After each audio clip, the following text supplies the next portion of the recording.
গর্তের পিপিলিকা রসুলকে চিনে, উড়ন্ত পাখি রসুল চিনে। এক ইহুদি মহিলা দুধের বাচ্চা নিয়ে রওয়ানা, মুহাম্মদের প্রশ্ন করে আটকায় দিবে। এবার রওয়ানা, রহমতের নবীর সামনে যাইয়া ইহুদি মহিলা প্রশ্ন করার আগে দুধের বাচ্চা রহমতের নবীরে কথা বলতে পারে না যে বাচ্চা, সে বাচ্চা রসুলকে সালাম দিয়ে দিল। ইমামুল আউয়ালিনাল আখিরিন বাহরে সাদকা রাহমাতাল লিল আলামিন সাইয়্যিদুল কাউনাইন খাতমুল মুরসালিন আখিরা মদবুদ ফখরুল আউয়ালিন।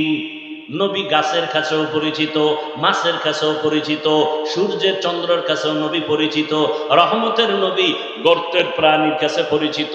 সাপ দীর্ঘ বছর পাহাড়ের গুহায় অপেক্ষা করে রসুলের মুবারক চেহারাটা এক নজর দেখবে। আবু বকর বাধা দিছে পা দিয়া, সাপ মনে করে বাধা দেয় নাই, রসুলের নিরাপত্তার স্বার্থে বাধা দিছে। সাপ আশ্চর্য হয়ে গেল, রহমতের নবীর দর্শন বুঝি হবে না, একটু আঘাত করেছে। তাহলে সাপ আমার রসুলকে চিনে, কপাল খারাপ আঙ্গ বাংলাদেশি, রসুলকে চিনি না। যদি চিনতাম তাহলে দাড়ির মধ্যে অস্ত্র লাগাতে পারত না। রসুলকে যদি চিনতিনি মুমিন, তাহলে নবীর মোহাব্বতে কেন বারবার তোমার পায়ে ধরে ধরে টুপির বয়ান করতে হবে? আমিও রসুলের আশিক মুসলমান, তুমিও মুসলমান। তোমার আল্লাহ আমার আল্লাহ দুই না এক? মুসলমান বেয়াদবি ক্ষমা চাই, হয়তো বলার ভাষার শব্দগুলো চয়নটা একটু কেমন যেন, বেয়াদবি ক্ষমা চাই। রসুলের উম্মত হিসাবে আপনার নবী আমার নবী এক না আলাদা? আল্লাহ আমাদের কোরআন বলেন, সত্য কথা বলেন, আমাদের হাদিস, আমরা দুনিয়াতে আছি সিস্টেম। আপনাদের কালেমা আমার কালেমা দুই, আপনাদের ধর্ম আমার ধর্ম দুই, আপনাদের কাবা আমার কাবা দুই, সব এক। দুনিয়া থেকে বিদায় বেলা কাফনের সংখ্যা হবে আলাদা না সব এক? আপনাদেরও তিনটা কাফন হবে, আমাকেও তিনটা কাফন হবে। টাকাওয়ালা মরে গেলে তাকে সম্মানে একটা কাফন কেউ বাড়াবে না। রিক্সার ড্রাইভার গরিব যদি মরে যায়, তার অসম্মানে বা গরিব হওয়ার কারণে একটা কাফন কেউ কমাইয়াও দিবে না। রিক্সার ড্রাইভারের যেমন তিনটা কাফন, ধনী লোকেরও তিনটা কাফন হবে, কালার হবে আলাদা। গরিবের কাফনের কালার একরকম, ধনীদের কাফনের কালার আর একরকম। ভালো করে বুঝো, কে ধনী কে গরিব, কে আলেম কে মূর্খ, কে ইমাম কে মুক্তাদি, কে পীর কে মুরিদ। যতই আজকে বক্তা বক্তা ভাব দেখাই না কেন, কাফনের ভেতরে ঢুকার পর সব বাহাদুরি বন্ধ হয়ে যাবে। কোটি টাকার মালিক দেখো অভাব হয় না দূর, গরিবে ঘুমায় আরাম করে মনটা বাহাদুর। ফেরাউনের লাশটা দেখো নিছর জাদু ঘরে, খায় না মাটি পোকা মাছি সবাই ঘৃণা করে। হৃদয়ে থাকিবে যার নম্রতা সাদা, রহমত আসিবে সেথা প্রভুর ওয়াদা। বড়র বাড়াই থাকলে দিলে রহমত আসবে না, নিজেকে নিজে ছোট মনে করিও সাদা। উঁচু জমিন থেকে পানি নিচু জমিনে যায়, তেমনি খোদার রহমত আসে নম্রতার হৃদয়। ভোগবিলাসের বাড়ি গাড়ি পরে রবে সব, থাকতে সময় স্মরণ করো আল্লাহ আমার রব। পৃথিবীতে শ্রেষ্ঠ রসুলের পিওর আশেক ওই ব্যক্তি যে বেশি বেশি বেশি বেশি দরুদ পড়ে আজমতের সাথে পবিত্র হালাতে। এবং দরুদ এমন একটি আমল সাধারণভাবে মৌখিক নফল আমলের মধ্যে পাওয়ারফুল দরুদ আর ইস্তেগফারের থেকে বড় আমল আর নেই। আল্লাহ আমাদের বেশি বেশি বেশি দরুদের আমল করার তৌফিক দান করেন। দেশের শীর্ষস্থানীয় হযরত উলামায়ে কেরাম কোরআন সুন্নাহ ভিত্তিক দিক নির্দেশনামূলক তথ্যবহুল আলোচনা রেখেছেন। উলামায়ে কেরামদের প্রতিটি কথা আমাদের সবাইকে সহি তরিকায় আমল করার তৌফিক দান করেন। উলামায়ে কেরামের ইজ্জতকে আল্লাহ বেশি বেশি বাড়ায় দেন। যারা লেখার দ্বারা বলার মাধ্যমে আলেমদেরকে ছোট করতে চায়, আল্লাহ তাদের হেদায়াত দান করেন। হেদায়াত যদি আল্লাহর ইলম ও কুদরতে না থাকে, আল্লাহ তাদেরকে ধ্বংস করে দেন। কুমিল্লার টাউন হল ময়দান এক ঐতিহ্যবাহী ময়দান, বিশেষ করে পরিচিতি লাভ করেছে উলামায়ে কেরামের সমাগমের কারণে।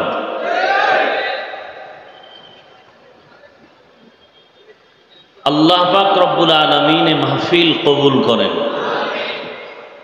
আইম্মায়ে কেরাম যারা অক্লান্ত পরিশ্রম করেছেন এই প্রোগ্রামকে পরিপূর্ণ সফলতার মানদণ্ডে পৌঁছাইতে, আল্লাহ তাদেরকে দীর্ঘ নেক হায়াত দান করেন। এই মাহফিলকে কেন্দ্র করে গোটা পৃথিবীতে আল্লাহ শান্তির ফয়সালা করেন। মুসলমানের ঈমান ও আমল ইজ্জতের হেফাজত করেন। আমার দেশের ভাই বোন যারা প্রবাসে আছেন, আল্লাহ তাদেরকে হেফাজত করেন। এ মাহফিলের বরকতে আল্লাহ আমার দেশকে হেফাজত করেন। জালিমদের জুলুম থেকে আল্লাহ হেফাজত করেন। জালিমদেরকে আল্লাহ হেদায়াত দান করেন। হেদায়াত না থাকলে ধ্বংস করে দেন। কবরস্থ যারা, আল্লাহ মাহফিলের বরকতে সমস্ত কবরওয়ালাদের জান্নাত দান করেন। আমরা যারা বেঁচে আছি, আল্লাহ আমাদেরকে দীর্ঘ নেক হায়াত দান করেন। এগুলো ফাও কথা না, হ্যাঁ? এত বরকতপূর্ণ মজলিস, অনেক মজলিস ওয়াজ মাহফিলের মজলিসেও বসলে দেখি টুপিওয়ালা কম, এখানে সব সাদা পোশাক, ফেরেশতার মজলিসের মতো। এরা যদি আমিন বলে, আল্লাহ ফিরাই দিবেন। এই দোয়াগুলো দরকার নাই। অন্যের জন্য দোয়া করলে নিজের লাভ বেশি। তো আমাদের অন্তর দুর্বল, তো বেশি বেশি মাছ খাই আর পচা মাছ, এজন্য অন্তর ছোট। ছোট মাছ খায়, অন্তরও ছোট, হিংসাও বেশি। মাছের মধ্যে হিংসা তুলনামূলক বেশি, এজন্য হিংসা আমাদের মধ্যে একটু বেশি। অন্যের জন্য দোয়া করতে চাই না আমরা। যেমন জুমার দিন একজন ভদ্রলোক খতিব সাহেবের কাছে দোয়া চাইছেন, আমার আব্বার জন্য একটু দিল খুলে দোয়া করবেন। মনে মনে নিয়ত করছেন 1000 টাকা হুজুরকে হাদিয়ে দিব, বাবার দোয়া। হুজুরের দোয়ার ভিতরে আরো 6 জন বাবার নাম নিছেন। ওই ভদ্রলোকের মোনাজাতেই মাথা গরম হয়ে গেছে। দোয়া চাইলাম আমার বাবার জন্য, ভাগ হয়ে গেল 6টা, তাহলে হাদিয়াও 6 ভাগ। মোটামুটি 1000 টাকা বাদ দিয়ে 100 টাকার একটা নোট বাইর করে ইমাম সাহেবের দেওয়ার সময় ধাক্কা দিয়ে কয়, হুজুর নেন, এরমই কইরেন।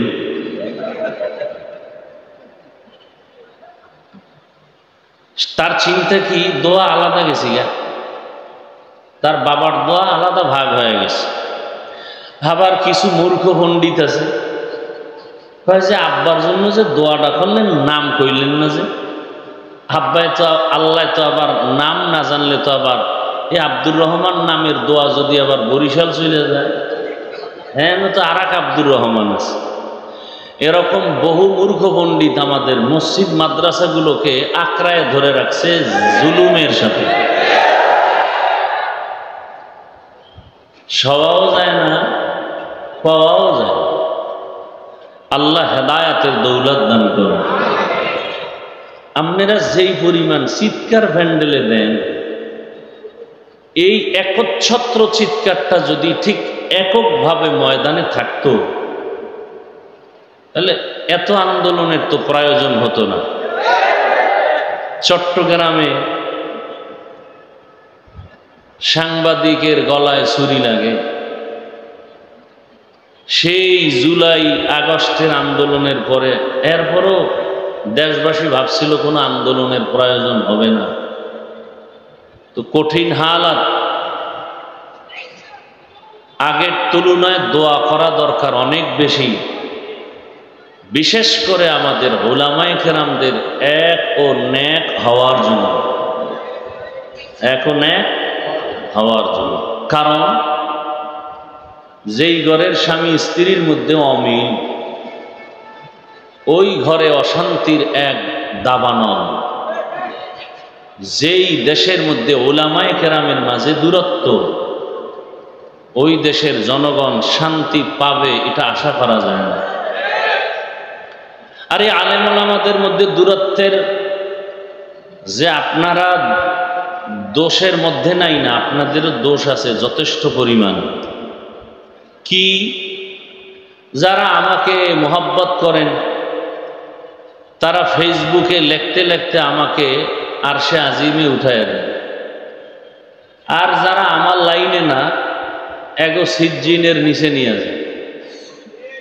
এইভাবে লেখালেখির মাধ্যমে যারা আলেমের বিরোধিতা করেন, একজনকে উপরে উঠান আর একজনকে ডাউন করেন, এর দ্বারা আলেমের ক্ষতির তুলনায় সমষ্টিগতভাবে ইসলামেরই বদনাম হয়। কেন?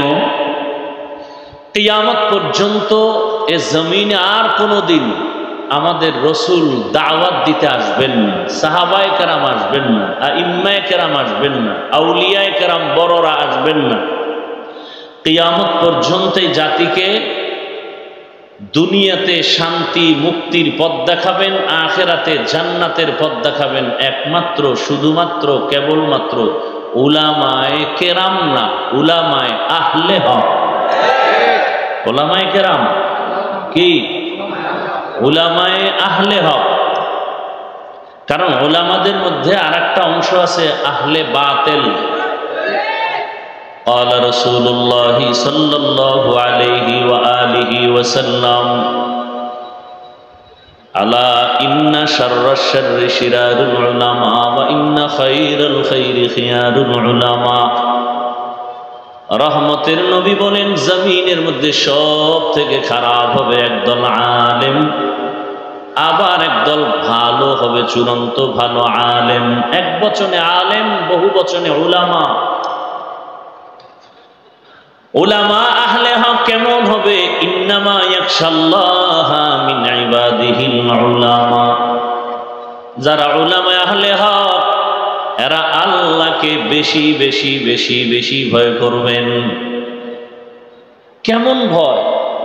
বলে সাধারণ মানুষ নফসের ধোকায় পড়ে বাম হাতে পানি পান করবেন, একজন আহলে হক আলেম কখনো বাম হাতে কিছু পান করবে না, খাবে না। সাধারণ মানুষ নফসের ধোকায় পড়ে কাউকে গালি দিবেন, কিন্তু একজন আহলে হক আলেম কখনো নফসের ধোকায় পড়ে গালি দিবেন না। আহলে হক উলামা আল্লাহকে ভয় করবেন। ভয়ের মানে কি? আল ইহতিরাজ আনিল মাসিয়া। সন্তান মা বাবাকে ভয় করে, প্রমাণ হলো মা বাবার সামনে অন্যায় করে না। একটা ছাত্র শিক্ষককে ভয় করে, প্রমাণ হলো শিক্ষকের সামনে ছাত্র অন্যায় করে না। ঠিক যেই বান্দা বান্দি আমার আল্লাহকে ভয় করবে, ওই বান্দা আমার আল্লাহকে ফাঁকি দিয়া গুনাহ কখনো করবে না।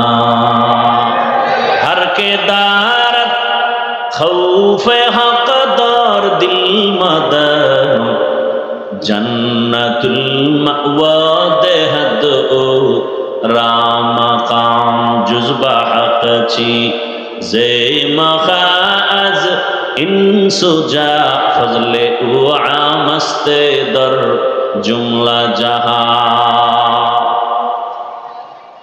তো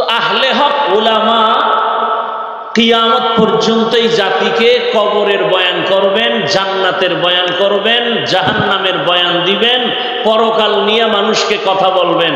কেন দুনিয়া নিয়ে কিছু বলবেন না? কারণ আহলে হক ওলামারা দুনিয়া বুঝে না। আন্দাজে ঠিক।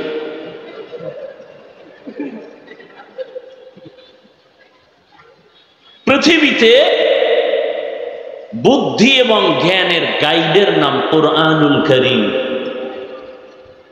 পৃথিবীতে শ্রেষ্ঠ জ্ঞানের কিতাবের নাম, আর বলেন না কেন? আর এই কোরআন যার কাছে আসে সে হলো পৃথিবীর শ্রেষ্ঠ বুদ্ধিজীবী। আর আমগো দেশে যারা আউযুবিল্লাহ পারে না এরা বুদ্ধিজীবী। লাকুম দীনুকুম বুখারীর হাদিস বুদ্ধিজীবী, ঈদের নামাজ জানাজা বুদ্ধিজীবী। আমি বললাম আপনার জিবি কত? বুদ্ধি জিবি আছে না, মেমোরির 1 GB 2 GB 4 GB 8 GB 32 64। বুদ্ধিজীবীর বুদ্ধির জিবি কত? কারো কিছু 1% জিবি ছিল, মদের বোতলটাই না হ্যাং হয়ে গেছে। এই বুদ্ধিজীবীর যখন হ্যাং হয়ে যায় তখনই আলেমরে গালি দেয়, তখনই মাদ্রাসার বিরুদ্ধে কথা বলে। কারণ একটা আমাদের দেশে মদ পান করে কেউ কি জিকির টিকির করে?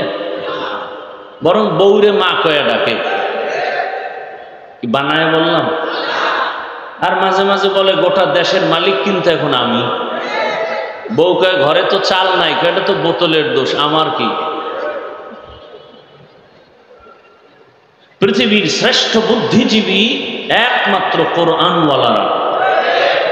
কারা? কোরআনওয়ালা। সারা দুনিয়ার সমস্ত জ্ঞান যত ভাগে ভাগে আছে, যেমন দর্শন একটা জ্ঞানের রাস্তা, হিকমত। পৃথিবীর সমস্ত বিজ্ঞান একটা জ্ঞানের পথ। সমস্ত বিজ্ঞানী, দার্শনিক, ঐতিহাসিক যদি কোরআনকে অধ্যয়ন করে তাহলে বলতে বাধ্য হবে পৃথিবীর শ্রেষ্ঠ দর্শনের কিতাব কোরআন। কোরআনের মতো দর্শনের কিতাব পৃথিবীতে আর একটাও নেই। বিজ্ঞানের সুন্দর পিওর কিতাব কোরআন থেকে দামি আর একটাও নেই। ইতিহাসের কিতাব কোরআন থেকে দামি একটাও নেই। দুনিয়ার ইতিহাস যত এডিশন আছে ইতিহাস সম্বলিত, দুনিয়ার ইতিহাস আছে, দুনিয়ার আগের ইতিহাস নাই। কোরআনের মধ্যে দুনিয়ার আগের ইতিহাস আছে, দুনিয়ার পরের ইতিহাস আছে। এই কিতাব যার সিনার মধ্যে থাকবে সে হবে সৃষ্টির শ্রেষ্ঠ জ্ঞানী। কিন্তু এদেরকে বোকা বানাবার জন্য কালো চশমা লাগায় দিছে চোখের ভেতরে। কি চশমা? কালো চশমা লাগায় বলে প্যান্ডেল পুরা কালো, বাতিও কালো। বাতিও কালো না, প্যান্ডেলও কালো না, সমস্যা কোথায়? চোখের মধ্যে। এ জমিনের মধ্যে কোরআনওয়ালারা সৃষ্টির শ্রেষ্ঠ পিওর মানুষ। এদেরকে যারা খারাপ বলে ওদের অন্তর খারাপ। অন্তরের চিকিৎসার জন্যই কুমিল্লা টাউন হলে সিরাতুন নবী ওয়াজের আয়োজন। কলবের চিকিৎসার জন্যই পীর মাশায়েখের খানেকা। মানুষের কলবের ময়লা দূর করার চিকিৎসালয় একমাত্র আহলুল্লাহ উলামায়ে কেরামের একমাত্র সংস্থা মসজিদ মাদ্রাসা আছে।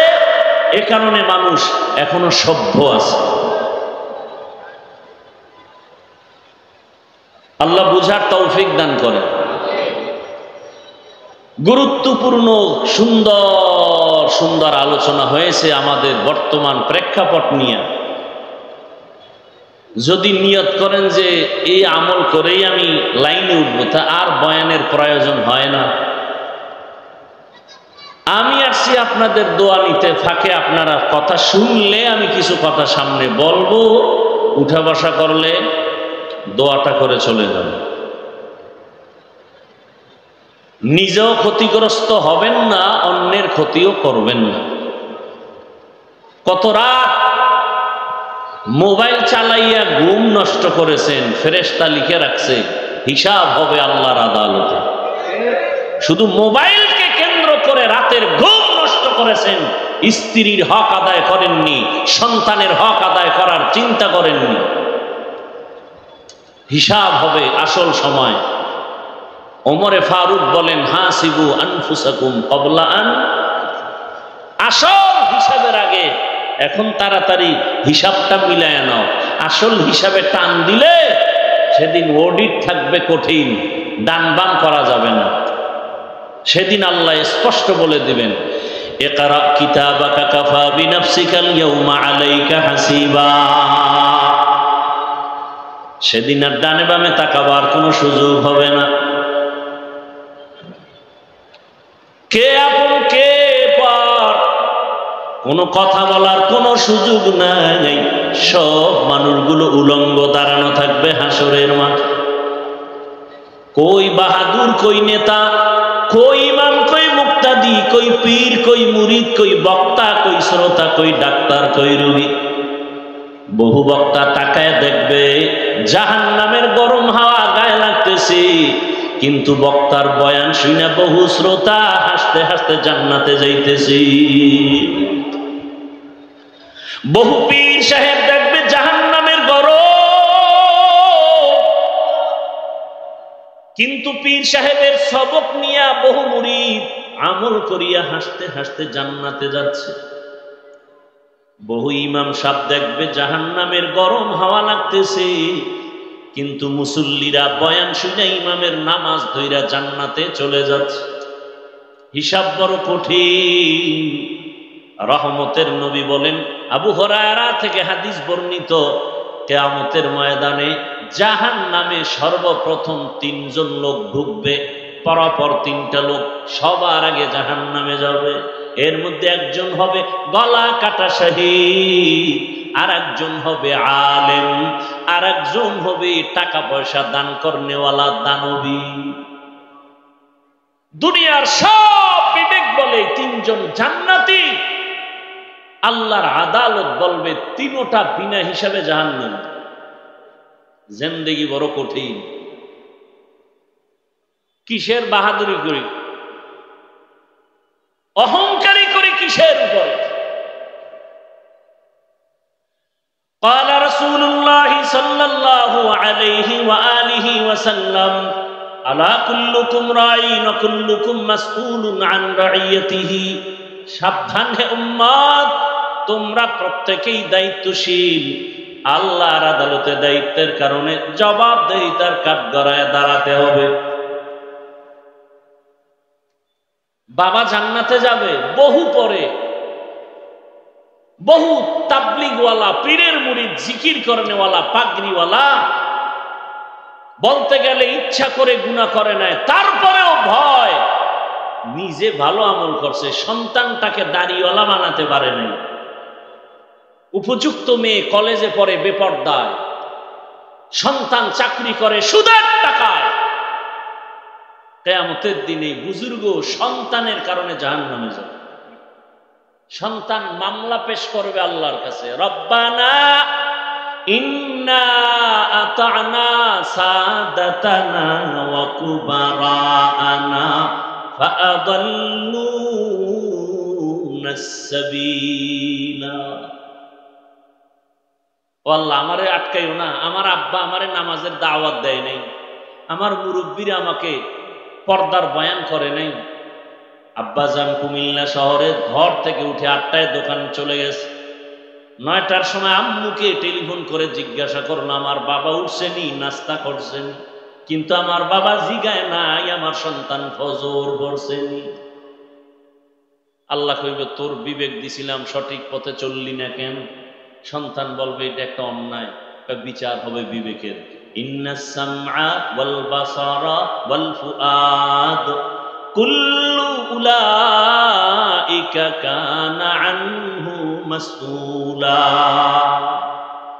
সন্তান বলবে, বিবেকের যদি বিচার হয় তো আমার একটা আবদার আছে। কি আবদার? রব্বানা আতিহিম দিফাইনি মিনাল আযাব ওয়ালআনহুম লা'নান কাবীরা। আমার যদি ভিডা একটা দাও, আমার আব্বারে দুইটা দাও। আমার আব্বা আমাকে দাওয়াত দিল না কেন? আমার বাবা জুমার নামাজে গেছে, কোনোদিন আমারে ডাকে নাই, চল জুমার নামাজে যে। বড় কঠিন। এই জন্য ওলামায়ে কেরামের দোয়া করা উচিত সবার জন্য। আপনাদেরও সতর্ক হওয়া উচিত। আলেমদের বিরুদ্ধে কোনোদিন কিছু বলবেন না, কিছু লিখবেন না। আপনার অধিকার নেই লেখার। আলেম ভুল করতে পারে, এটা সত্য 1000 বার, কিন্তু আপনার ভুল ধরার অধিকার নেই। আলেম অপরাধ করলে দেশের শীর্ষস্থানীয় ওলামায়ে কেরাম সে বিষয়ে সমাধানের চিন্তা করবেন, না করলে রব্বে কারিমের ফয়সালা চলে আসবে। কিন্তু যে আলেম না, তার সমান না, তার অধিকার নাই তার বিরুদ্ধে কিছু বলা, কিছু লেখা। এজন্য আমি সারা বাংলাদেশে বলি, যারা উলামায়ে কেরামের ইজ্জতকে নষ্ট করার জন্য ফেসবুকে লেখে, মিডিয়ায় বলে, এরা সবগুলো সন্তান পিতামাতার অভিশপ্ত সন্তান। একটা সন্তানও মা বাবার আদরের নয়, সবগুলোর উপরে মা বাবার অভিশাপ। কারণ মা বাবার অভিশাপ না থাকলে কোনো মানুষ আলেমের বিরোধিতা করতে পারে না ওপেনে। আল্লাহ হেদায়েত দান করুন। এজন্য দোয়া করলাম, আল্লাহ উলামায়ে কেরামের ইজ্জতকে বাড়ায় দেন। আসতে বললেন কেন? উলামায়ে কেরাম থেকে দোয়া নিবেন, দলাদলি করবেন না। আল্লাহ বুঝার তৌফিক দান করেন। তো আমি আপনাদের ধৈর্যের উপরে কিছু কথা রাখার জন্য কোরআনে হাকিমের এক আয়াত, রসুলের একটি হাদিস পড়েছি। তর্জমাটা বলে নেই। আল্লাহ বলে, ওয়া আম্মা মান খাফা মাকাম রাব্বিহি ওয়া নাহান নাফসা আনিল হাওয়া ফাইন্নাল জান্নাতা হিয়াল মাওয়া। আল্লাহ বলেন, ও দুনিয়ার মানুষ, আমার একটা আদালত কায়েম হবে, কিয়ামতের আদালত। ওই দিন আমার সামনে সবাই দাঁড়াইয়া হিসাব দেওয়ার ভয়টা অন্তরে জমা করিয়া, দুনিয়ার হায়াতে যারা অন্যায় থেকে নিজেরে বাঁচায় চলবা, আমি আল্লাহ ওয়াদা করলাম তার জন্য বিনা হিসাবে জান্নাত। রহমতের নবী বলেন, ইত্তাকিল মাহারিম তাকুন আ'বাদান নাস। আল্লাহর নিষিদ্ধ জিনিস থেকে নিজেকে ফিরাও, হারাম থেকে বাঁচাও, তো আল্লাহ তোমার মর্যাদা উম্মতের কাছে বাড়াবেন, আল্লাহর কাছেও বেড়ে যাবে। তরজমা শেষ। এবার কিছু ব্যাখ্যা। রবিউল আউয়াল সম্পর্কে আলোচনা হয়েছে যথেষ্ট পরিমাণ, তবে ভূমিকা স্বরূপ আমি 2-3 মিনিট রবিউল আউয়ালের কথা বলে মূল কিছু আলোচনা করব। ধৈর্য হবে? আল্লাহ কবুল করেন। রবিউল আউয়াল মাস আরবি মাসের গণনার আকারে 12 মাসের তৃতীয় মাস। আল্লাহ নিজেই বলেছেন, ইন্না ইদ্দাতাশ শুহুরি ইনদাল্লাহি 12 শাহরা শাহরান ফি কিতাবিল্লাহ ইয়াউমা খালাকাস সামাওয়াতি ওয়াল আরদ মিনহা আরবাআতুন হুরুম যালিকাদ দীনুল কাইয়্যিম। গণনার আকারে বছরে মাস হবে 12টা। কিয়ামত পর্যন্ত কোনো বছর 11 মাসেও হবে না, 13 মাসেও হবে না। আর এই 12 মাসের মধ্যে 4 মাস হবে আলাদা সম্মানের মাস। আর আমি আল্লাহর এই সিদ্ধান্ত স্থায়ী, সিদ্ধান্তটা করে আর আজিমে লাউহে মাহফুজে লিখে ফেলেছি। কোন দিন? আসমান জমিন সৃষ্টির দিন লিখে ফেললাম। বছরে মাস হবে 12টা, এর মধ্যে 4 মাস হলো একটু দামি সম্মানের মাস। সম্মানের মাস মানে ওই 4 মাসে ওই টাইমে যুদ্ধ বিগ্রহ উল্টা পাল্টা ভাবে চলতো, বেদিন বেঈমান মুশরিকরা, আল্লাহ তা নিষেধ করে দিলেন। এই 4 মাসে কোনো যুদ্ধ চলবে না, বিগ্রহ চলবে না, কোনো আন্দোলন চলবে না। ওই হুকুম এখন আর নাই। ওই 4 মাস অন্য মাসের তুলনায় একটু দামি। ওই মাসগুলোর নাম, প্রথম 1 মাস রজব, এরপরে জিকদা, যুলহিজ্জা, মুহররম, এই 4 মাস। আল্লাহ পাক স্থায়ী সিদ্ধান্ত নিয়ে নিলেন, মুহররম একটা সম্মানের মাস। সিদ্ধান্ত আল্লাহর, লিখেছেন লাউহে মাহফুজে কোন দিন? আসমান জমিন সৃষ্টির দিন। এই 4 মাসের মধ্যে রবিউল আউয়ালের কোনো নাম নাই, রমাজানেরও নাম নাই। তার মানে কি ওই মাসগুলোর সম্মান নাই, দাম নাই? আছে। আল্লাহর কাছে এত দাম, এজন্য এগুলো স্বতন্ত্র। যেমন আম্মা জান আয়েশা রাদিয়াল্লাহু তাআলা আনহা রহমতের নবীর কাছে মাঝে মাঝে অনেক অজানা জিনিস জানার জন্য প্রশ্ন করতেন। একদিন আম্মাজান ভাবলেন, বাবা আবু বকর সিদ্দিককে নবী এত আদর করেন, ভালোবাসেন, পাশে ওমর, নবী যেখানে যান এক পার্শ্বে আবু বকর আর এক পার্শ্বে ওমর, পরামর্শ তাদের থেকে নেন, আমলেও তারা অনেক আগানো। আম্মাজান প্রশ্ন করলেন, ইয়া রাসূলুল্লাহ, আপনার সাহাবায়ে কেরামের মধ্যে সব থেকে দামি কে? আম্মাজান প্রশ্ন করলেন ধারণা নিয়ে যে বাবার নামটা চলে আসবে। নবীও বুঝতে পারছেন নবীজি বাবার নাম আর বলে নাই, আবু বকরের নাম না বলে বলে আমার সাহাবাদের মধ্যে খুব দামি আমার সাহাবী ওমরে ফারুক। কে? ওমরে ফারুক। আম্মাজান মনে মনে পেরেশান, আব্বার নাম কইল না, ওমরের নাম। নবী আবার বারবার এটাকে ট্রাই করে বলে, জানুনি রে আয়েশা, ওমরের দাম কত? আকাশের দিয়ে তাকায় দেখো, নক্ষত্র দেখা যায়, গণনা করা যায় না। ওমরের এই পরিমাণ নেক আমল যা গণনা করা যাবে না। আম্মাজান ভাবে নাম কইব আব্বার, খালি ওমরের দা কেন? নবীও ঘুরাইতেছে, কয় না, বুঝতেছে আম্মাজান আয়েশার অবস্থা। এ ভাই আপনারা এমন করেন কেন? উঠার ব্যারাম থাকলে ঢুকলেন কেন? দাঁড়ায় দাঁড়ায় বয়ান শুনতেন, বাহিরে মন চাইলে দাঁড়াইতেন, মন না চাইলে বাইরে যেয়ে বিড়ি টানতেন।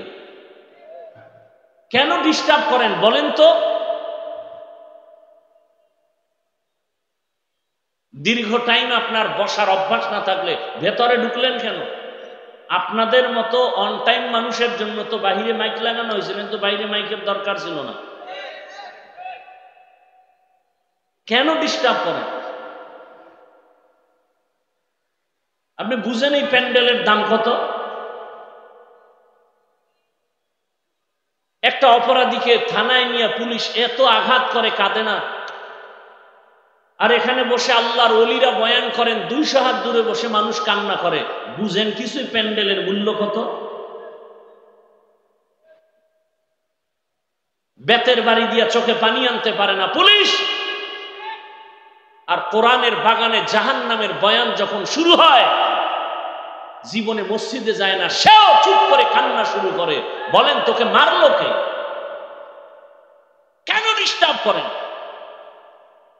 ভালো না লাগলে বলেন, মোনাজাত দিয়ে চলে যায়।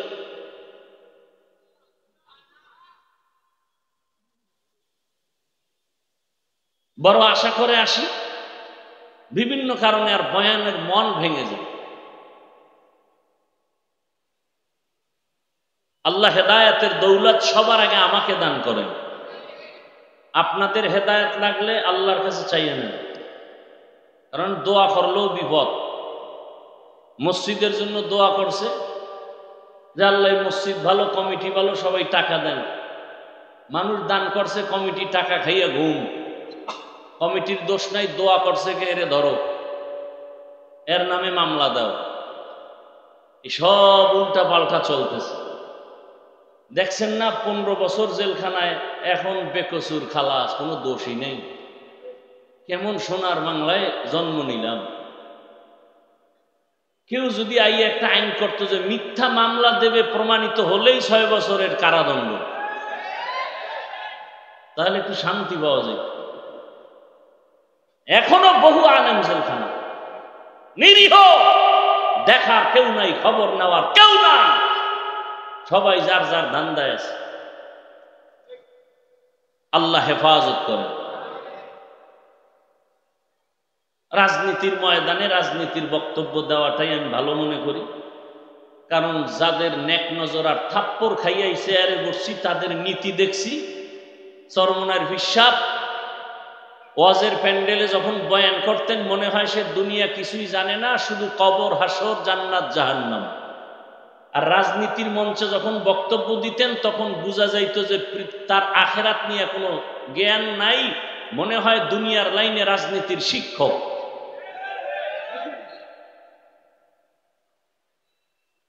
রাজনীতির কথা উম্মতকে বলার জন্য আমাদের ইসলামী রাজনীতির মঞ্চ আছে না নাই? কথা বলেন। এখানে আওয়ামী লীগ, বিএনপি যত দল আছে সবের লোক এখানে আছে না? এরা যদি জানতো যে আমি চরমনের হাত পাখার ভোটের জন্য আইসি ওয়াজ করতে, বইতুনি সবাই। সত্য কথা বলেন, কথা বলেন না কেন? খেজুর গাছ রিক্সার ভোট চাইতে আইসি, এই খবর টের পাইলে বইতো সবাই। বলেন। তাহলে এই মানুষগুলো নির্দিতে আসছে কেন? যে হুজুরেরা একটু কান্নার ওয়াজ করব, জাহান্নামের বয়ান করবে, নামাজের ওয়াজ করবে, রোজার ওয়াজ করবে, সুদের বিরুদ্ধে ওয়াজ করবে, হালাল হারামের বয়ান করবে। কথা বুঝাইতে পারলাম? হ্যাঁ,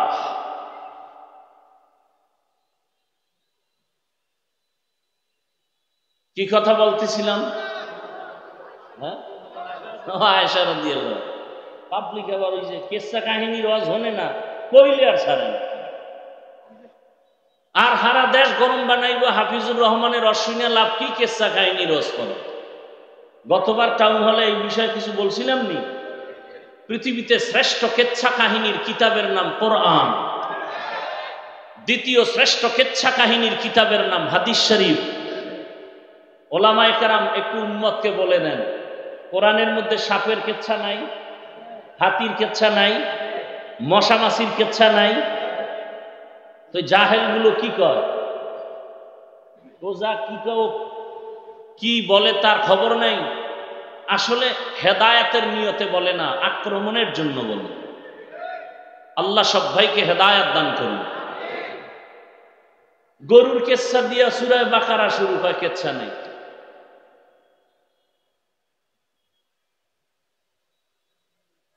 হ্যাঁ, এখন ঘুরায় বলবে কি, আমরা তো বাপ দাদার কেচ্ছা বলি না, আকাবিরের কেচ্ছা বলি না। আমগো বাপ দাদার কেচ্ছা বললে, আকাবিরের কেচ্ছা বললে বেনামাজি নামাজি হয়, সমস্যা কি? আমাদের আকাবিরিনদের কথা বললে মানুষের চোখে পানি আসে, দিল নরম হয়। তারা জীবনভর কেঁদে গেছেন, ইখলাসের গাছ রোপণ করে গেছেন। দেওবন্দীদের এই ফলাফল তো আমরা এখন দেখতে পাই। আল্লাহ বুঝার তৌফিক দান করুন। ইখলাসের ফল বড় কঠিন। তো আম্মা জান আয়েশার মনে ধারণা আব্বার নাম কয় না, নবীও গুড়ায় কয় না। আম্মা জান এবার কয় না, মুখ খুইলে বইলেই ফেলাম, বইলেই ফেলাইছি। আমার আপনি যে ওমরের নাম কইলেন, আমার আব্বার কি খবর? নবী খায় আবু বকর বলে। হ্যাঁ, আবু বকর তো স্পেশাল, আবু বকর স্পেশাল। বছরে 12 মাসের 4 মাস দামি, রজব, জিকদা, যুলহিজ্জা, মুহররম, রমজান কই, রবিউল আউয়াল কই, এটা তো স্পেশাল। শাহরু রমাদানাল্লাযী উনজিলা ফীহিল কুরআন হুদাল লিন-নাস ওয়া বায়িনাতিন মিনাল হুদা ওয়াল ফুরকান। রবিউল আউয়াল বারবার আলোচনা আসে কেন? সবাই নবীর জন্ম মোবারকের আলোচনা করে, কিন্তু শুধু জন্মটাই রবিউল আউয়ালের মধ্যে সীমাবদ্ধ না। রবিউল আউয়াল এমন একটা মাস, আমরা অনেক নিয়ামত পেয়েছি রবিউল আউয়ালে। ভালো করে মনে রাখবেন, এই রবিউল আউয়ালে রাসূলের আগমনকে কেন্দ্র করে আলোচনার ব্যানারগুলোতে আমরা অনেক শব্দ দেখি। যেমন এই চট্টগ্রাম, কুমিল্লা, বাংলাদেশ সহ বিভিন্ন ব্যানার দেখলাম, লেখা আছে মিলাদুন নবী, আবার তার সামনে আছে ঈদ, আবার একটু বড় করে উপরে লেখা আছে সকল ঈদের বড় ঈদ। ঈদে মিলাদুন নবী। মিলাদুন নবী এই কথার বিরোধিতা কোনো আলেম করে না, করতে পারে না, কিন্তু ঈদ শব্দ নিয়ে কিলোকাল করতে পারে অনেকে, সেটা ভিন্ন কথা। তবে ভালো করে মনে রাখবেন, কুমিল্লা টাউন হলে 13 সেপ্টেম্বরের ব্যানারে লেখা মিলাদুন নবী। কথা বল না, কি লেখা? সিরাতুন নবী। ভালো করে মনে রাখবেন। আমি পেসের কথা কম বলি, সহজে বোঝার জন্য বলতেছি। বাংলাদেশের রসুলের শানের কয়েকটা শব্দ বা বাক্য দেখি। 1 নম্বরে মিলাদুন নবী, দ্বিতীয় সিরাতুন নবী, আর একটা বাক্য দেখি দাওয়াতুন নবী, আর একটা বাক্য দেখি ওয়াফাতুন নবী। ভালো করে মনে রাখবেন, মিলাদুন নবী, সিরাতুন নবী, দাওয়াতুন নবী, ওয়াফাতুন নবী, এই 4টা বাক্য একমাত্র শুধুমাত্র কেবলমাত্র রাহমাতুল লিল আলামিনের শানের বাক্য। আর কারো বেলায় 4টা বাক্য ব্যবহার হয় না। মুসা নবীর বেলায় হয় না, ঈসা নবীর বেলায় হয় না, ইব্রাহিম নবীর বেলায় ব্যবহার হয় না। এই 4টা বাক্য আমার রসুলের শানের বাক্য। এই 4টা বাক্যকে, রসুলকে যেইভাবে মোহাব্বত করো, এই 4টা বাক্যকে ওইভাবে মোহাব্বতের নজরে দেখবে। যদি কেউ এই 4টা বাক্য বাঁকা নজরে তাকায়, ওর ঈমান বাঁকা হয়ে যাবে, আখিরাত ও দুনিয়া বাঁকা হয়ে যাবে। বুঝেন নাই? 4টা মিলাদুন নবী ও রসুলের শানের শব্দ বাক্য, সিরাতুন নবী ও রসুলের শানের বাক্য, দাওয়াতুন নবী ও রসুলের শানের বাক্য, ওয়াফাতুন নবী ও রসুলের শানের বাক্য। অর্থ কি? মিলাদুন নবী অর্থ আমাদের সুপরিচিত নবী, শ্রেষ্ঠ নবীর জন্ম মোবারক। সিরাতুন নবী অর্থ আমাদের সুপরিচিত নবী, শ্রেষ্ঠ নবীর জীবন আদর্শ। ওয়াফাতুন নবী অর্থ আমাদের সুপরিচিত নবী, শ্রেষ্ঠ নবীর ইন্তেকাল। দাওয়াতুন নবী অর্থ আমাদের শ্রেষ্ঠ নবী তার জীবনের দাওয়াত তাবলীগের একটা অংশকে বলে আমাদের সুপরিচিত নবী। পৃথিবীতে সুপরিচিত নবী একজন। কয়জন? কেমন পরিচিত? গর্তের পিপীলিকা রসুলকে চিনে, উড়ন্ত পাখি রসুল চিনে। এক ইহুদি মহিলা দুধের বাচ্চা নিয়ে রওয়ানা, মুহাম্মদের প্রশ্ন করে আটকায় দিবে। এবার রওয়ানা, রহমতের নবীর সামনে যাইয়া ইহুদি মহিলা প্রশ্ন করার আগে দুধের বাচ্চা রহমতের নবীরে কথা বলতে পারে না যে বাচ্চা, সে বাচ্চা রসুলকে সালাম দিয়ে দিল। ইমামুল আউয়ালিনাল আখিরিন বাহরে সাদকা রাহমাতাল লিল আলামিন সাইয়্যিদুল কাউনাইন খাতমুল মুরসালিন আখিরা মদবুদে ফখরুল আউয়ালিন। নবী গাছের কাছেও পরিচিত, মাছের কাছেও পরিচিত, সূর্যের চন্দ্রের কাছেও নবী পরিচিত। রহমতের নবী গর্তের প্রাণীর কাছে পরিচিত। সাপ দীর্ঘ বছর পাহাড়ের গুহায় অপেক্ষা করে রসুলের মুবারক চেহারাটা এক নজর দেখবে। আবু বকর বাধা দিছে পা দিয়া, সাপ মনে করে বাধা দেয় নাই, রসুলের নিরাপত্তার স্বার্থে বাধা দিছে। সাপ আশ্চর্য হয়ে গেল, রহমতের নবীর দর্শন বুঝি হবে না, একটু আঘাত করেছে। তাহলে সাপ আমার রসুলকে চিনে। কপাল খারাপ আঙ্গ বাংলাদেশি, রসুলকে চিনি না। যদি চিনতাম তাহলে দাড়ির মধ্যে অস্ত্র লাগাতে পারত না। রসুলকে যদি চিনতিনি মুমিন, তাহলে নবীর মোহাব্বতে কেন বারবার তোমার পায়ে ধরে ধরে টুপির বয়ান করতে হবে? আমিও রসুলের আশিক মুসলমান, তুমিও মুসলমান। তোমার আল্লাহ আমার আল্লাহ দুই না এক? মুসলমান বেয়াদবি ক্ষমা চাই, হয়তো বলার ভাষার শব্দগুলো চয়নটা একটু কেমন যেন, বেয়াদবি ক্ষমা চাই। রসুলের উম্মত হিসাবে আপনার নবী আমার নবী এক না আলাদা? আল্লাহ আমাদের কোরআন, বলেন সত্য কথা বলেন, আমাদের হাদিস। আমরা দুনিয়াতে আছি সিস্টেম। আপনাদের কালেমা আমার কালেমা দুই, আপনাদের ধর্ম আমার ধর্ম দুই, আপনাদের কাবা আমার কাবা দুই, সব এক। দুনিয়া থেকে বিদায় বেলা কাফনের সংখ্যা হবে আলাদা না সব এক? আপনাদেরও 3টা কাফন হবে, আমাকেও 3টা কাফন হবে। টাকাওয়ালা মরে গেলে তাকে সম্মানে একটা কাফন কেউ বাড়াবে না। রিক্সার ড্রাইভার গরিব যদি মরে যায় তার অসম্মানে বা গরিব হওয়ার কারণে একটা কাফন কেউ কমাইয়াও দিবে না। রিক্সার ড্রাইভারের যেমন 3টা কাফন, ধনী লোকেরও 3টা কাফন হবে, কালার হবে আলাদা। গরিবের কাফনের কালার একরকম, ধনীদের কাফনের কালার আর একরকম। ভালো করে বুঝো, কে ধনী কে গরিব, কে আলেম কে মূর্খ, কে ইমাম কে মুক্তাদি, কে পীর কে মুরিদ। যতই আজকে বক্তা বক্তা ভাব দেখাই না কেন, কাফনের ভেতরে ঢুকার পর সব বাহাদুরি বন্ধ হয়ে যাবে। কোটি টাকার মালিক দেখো অভাব হয় না দূর, গরিবে ঘুমায় আরাম করে মনটা বাহাদুর। ফেরাউনের লাশটা দেখো নিছর জাদু ঘরে, খায় না মাটি পোকা মাছি সবাই ঘৃণা করে। হৃদয়ে থাকিবে যার নম্রতা সাদা, রহমত আসিবে সেথা প্রভুর ওয়াদা। বড়র বাড়াই থাকলে দিলে রহমত আনবে না, নিজেকে নিজে ছোট মনে করিও সাদা। উঁচু জমিন থেকে পানি নিচু জমিনে যায়, তেমনি খোদার রহমত আসে নম্রতার হৃদয়। ভোগবিলাসের বাড়ি গাড়ি পরে রবে সব, থাকতে সময় স্মরণ করো আল্লাহ আমার রব। আমাদের রবকে আরো জোরে বলেন। তাহলে আমাদের কাফনের কালারও কি এক? কবরের সাইজ একটু আলাদা হবে, কবরের সাইজও সবার এক। কবরে মাটি দেওয়ার পরে প্রশ্ন করার জন্য 2 ফেরেশতা আসবে।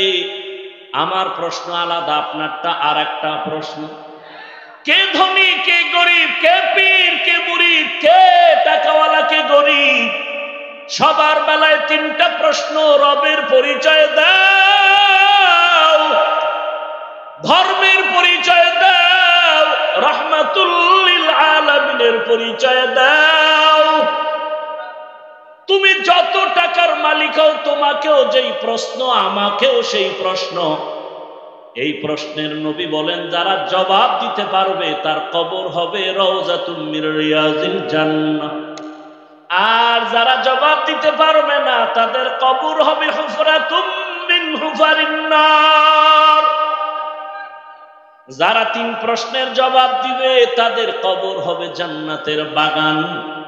আল্লাহর রাসূল বলেন, গায়বী একটা আওয়াজ আসবে রব্বে কারীমের তরফ থেকে।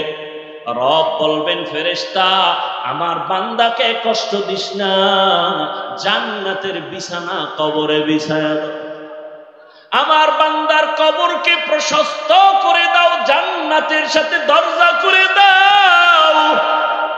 আমার ভালোবাসার বান্দা দুনিয়াতে গরমকে উপেক্ষা করে নামাজে দাঁড়ায় গেছে। আল্লাহর মহব্বতে বান্দা নামাজ ছাড়ে নাই, তেলাওয়াত ভুলে নাই। আমি আল্লাহ বান্দাকে ভুলতে পারি না। আযকুরুনি আযকুরুকুম। আল্লাহর ওয়াদার হয়ে যাবে, কবর হবে জান্নাতের বাগান। কিন্তু যারা গুনাহ নিয়ে কবরে যাবে, আল্লাহর ফেরেশতা যখন প্রশ্ন করবে রবের পরিচয় দাও, গুনাহগার বেনামাজি তখন আফসোস করবে, হা হা লা আদরি, আমি কিছুই জানি না, কিছুই জানি না। ফেরেশতা বলবে ধর্মের পরিচয় দাও, ও তো দুনিয়াতে ইসলাম নিয়ে কোনো চিন্তাও করে নাই। বলবে হা হা লা আদরি, আফসোস আমি কিছুই জানি না। আবার যখন বলবে রহমতের নবীর চিনুনি, জীবনে তো রহমতের নবীর সুন্নতের আমল করে নাই, মেসওয়াকের আমল নাই, দস্তরখানের আমল নাই, নিজেও দাড়ি রাখে না, অন্যে রাখে পছন্দ করে না, নিজেও হালাল খায় না, অন্যে খায় পছন্দ করে না। রহমতের নবীকে দেখে চিনবে না, বলে চিনি না আমি, হা হা লা আদরি। আর সাথে সাথে রব্বে কারীমের তরফ থেকে গায়বী আওয়াজ আসবে। আল্লাহ তাআলা বলবে, ও ফেরেশতা, এই নাফরমানের আর কোনো সুযোগ দিও না, একে ধরো,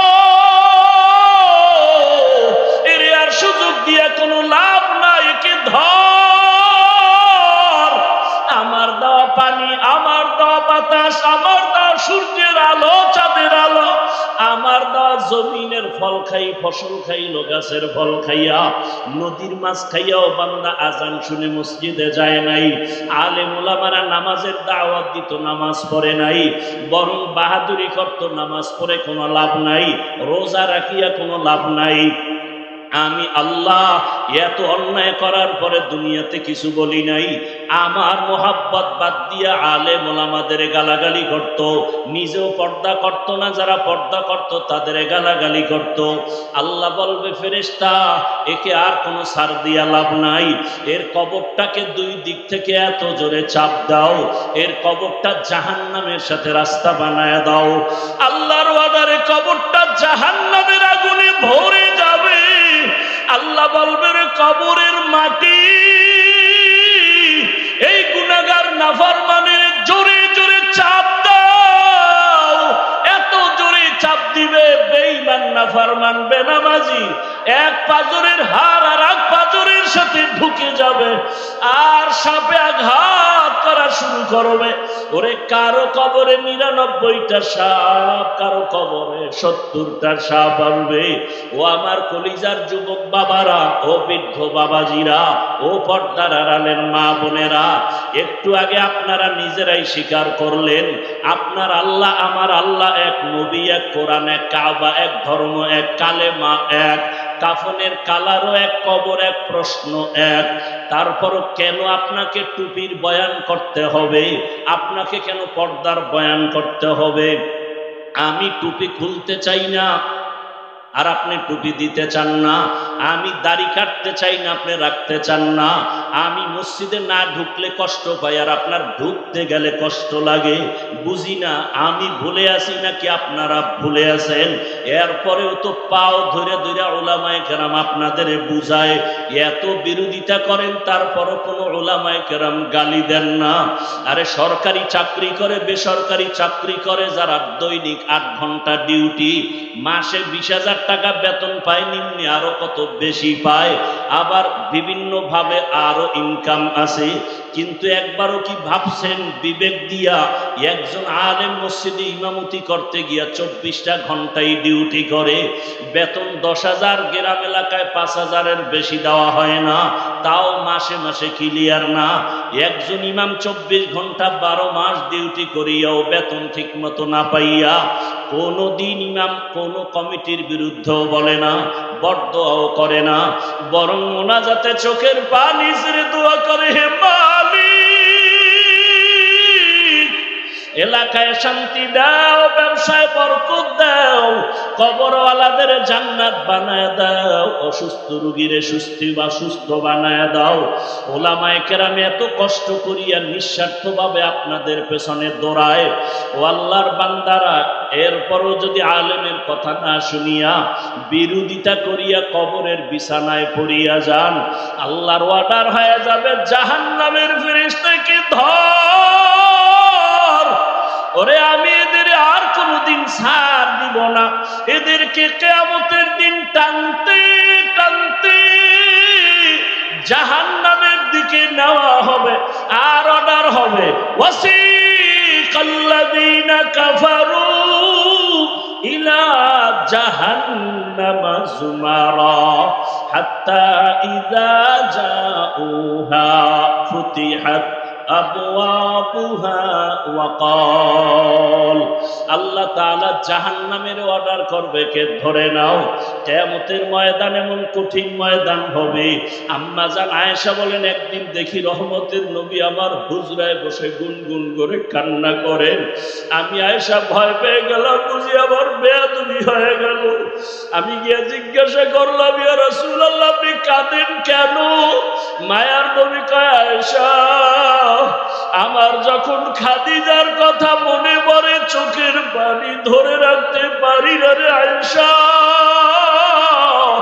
ওরে আরবের মানুষ আমাকে যখন তাড়াইয়া দিত, ওরে আমার জন্মভূমিতে থাকতে দেয় নাই, ওই সময় আমার খাদিজা আমার জীবনের বড় সফলতার চাবি হয়ে আসছে।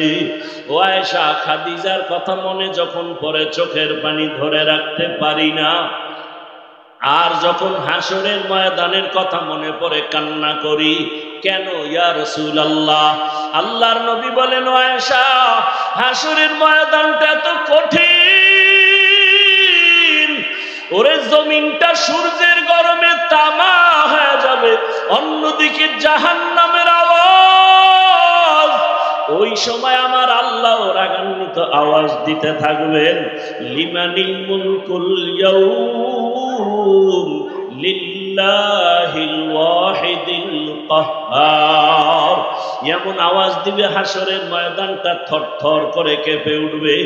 এত কঠিন অবস্থা হবে, জাহান্নাম চিৎকার দিয়া বলবে, আল্লাহ বেনামাজি আমার পেটের মধ্যে দাও, তোমার গুনাহগার বান্দা বান্দি আমাকে দাও, ক্ষুধা লাগছে।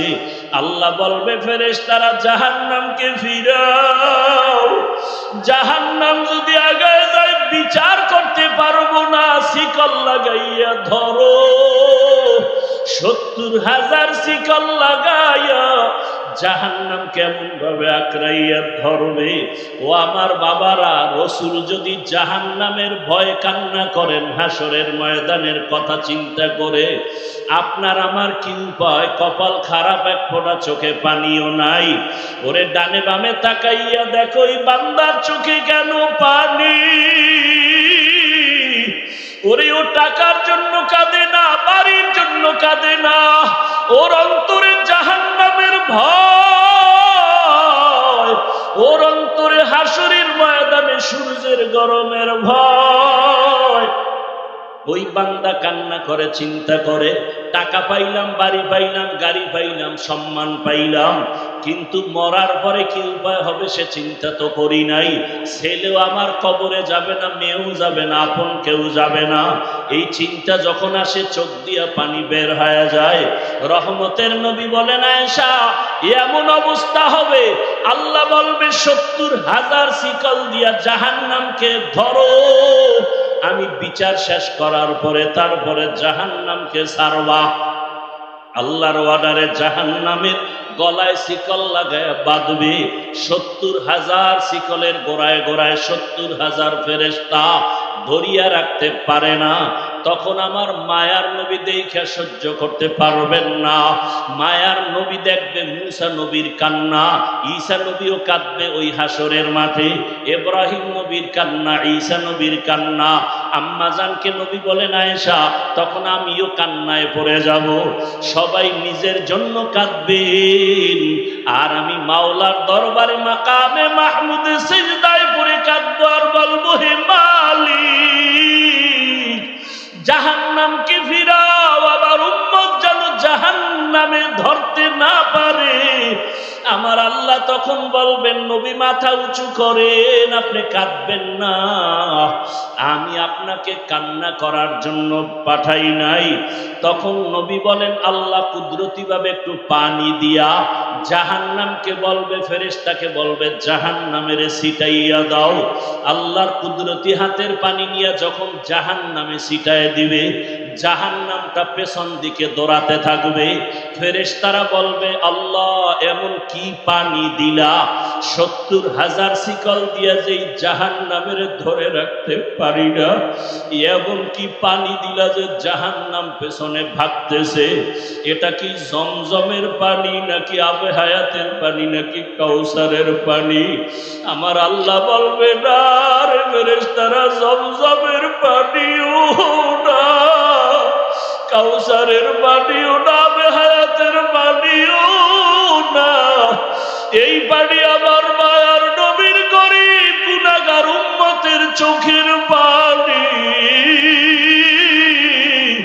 ওই কুমিল্লার টাউন হলে বসে আবার গুনাহগার বান্দারা জাহান্নামের ভয়ে কাঁদছে। ও দাড়ি কামানেওয়ালা বাবারা, ও বেপরদায় চলনেওয়ালা বাবারা, ও আমার যুবক বাবারা, জীবনে তো গুনাহ কম করলা না, মনে চাইছে নামাজ পড়বা না, পড়ো নাই, রোজা রাখবা না, রাখো নাই, গান শুনবা শুনছো, বেপরদায় চলবা চলছো, আড্ডা দিবা, পার্কে যাইবা চলে গেছো। মনের মতো গুনাহ করেছো, এখনো কি তওবা করবা না রে বাবা? মনে মনে ভাবছো কি আমরা টুপিওয়ালারা পাগল হয়ে গেছি?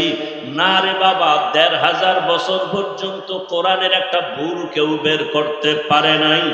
ওই কোরআন সত্য যদি তোমার অন্তর বলে, মনে রাখিও কোরআনের সব বয়ান সত্য।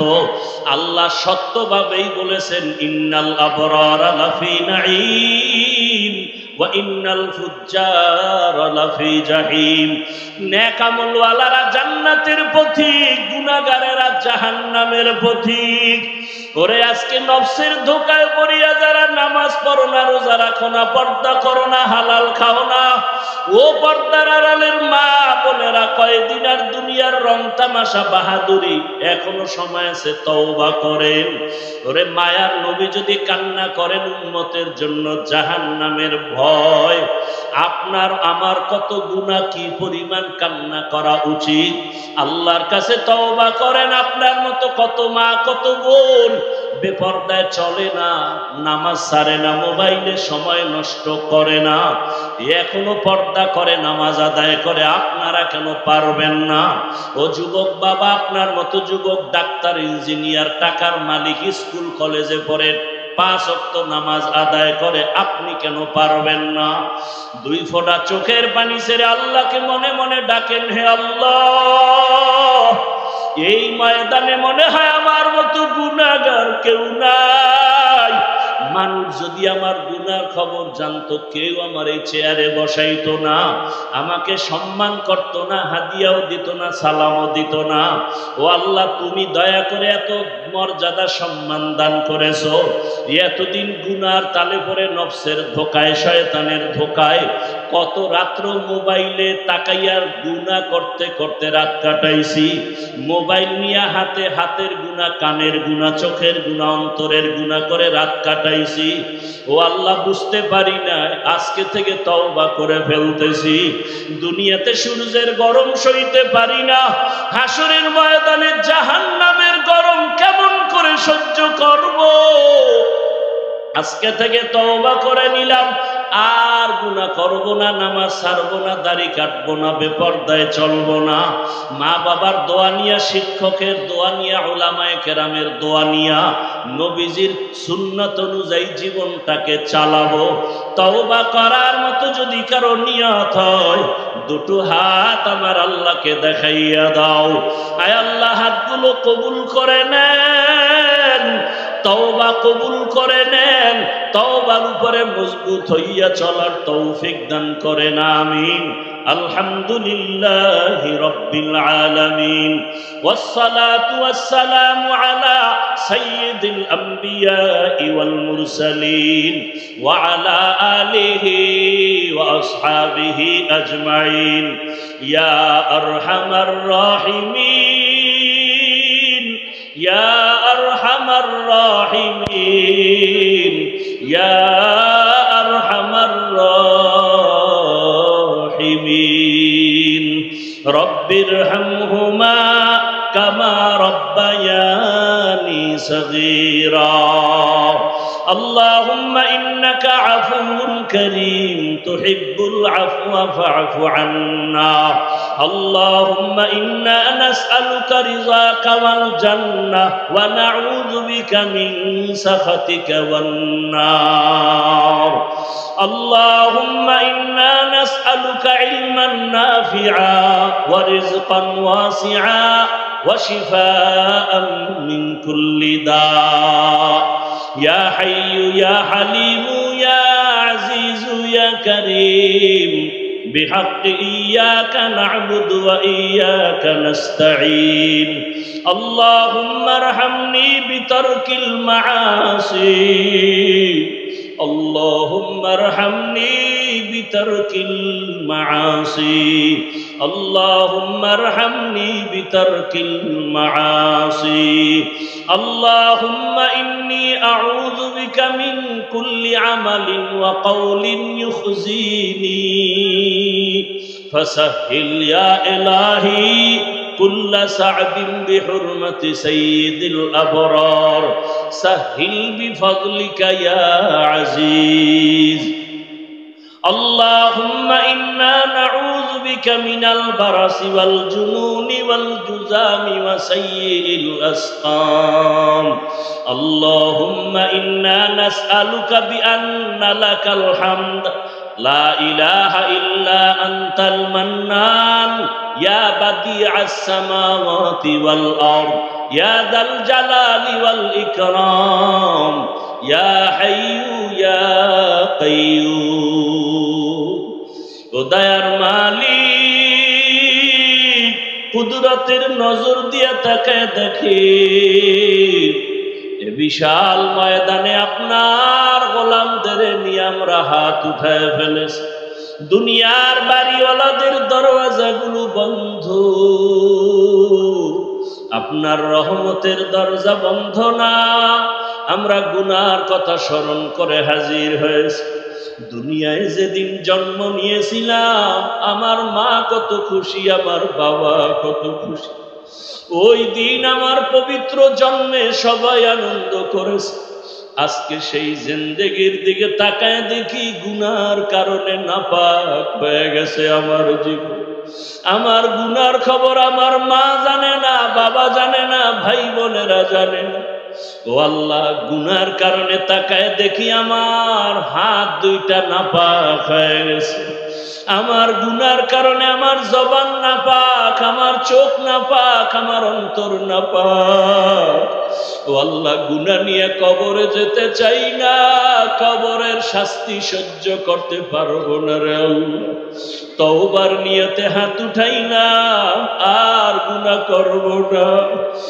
আর দাড়ি কাটবো না বেপরদায় চলবো না আর নামাজ ছাড়বো না রে আল্লাহ মা বাবারে আর কষ্ট দিব না উলামায়ে কেরামের বিরোধিতা করব না শিক্ষকের সাথে বেয়াদবি করব না মেহেরবানি করে আমাদের তওবা কবুল করে নেন জীবনের সব গুনাহগুলো মাফ করে দেন আল্লাহ মাহফিল কবুল করে নেন আয়োজনকারী সহযোগিতাকারী দান সৎকারীদের কবুল করে নেন সারা দুনিয়ায় শান্তি দান করেন মুসলমানের ঈমান আমল হেফাজত করেন বাংলাদেশ শান্তির দেশ বানায় দেন প্রবাসে যারা ব্যবসা চাকরি করে হেফাজত করেন আয় আল্লাহ মাদ্রাসা মসজিদ সহ সব শিক্ষা প্রতিষ্ঠান নবীর আদর্শে কবুল করে নেন মা বোনদের আবেদা পর্দাওয়ালা বানায় দেন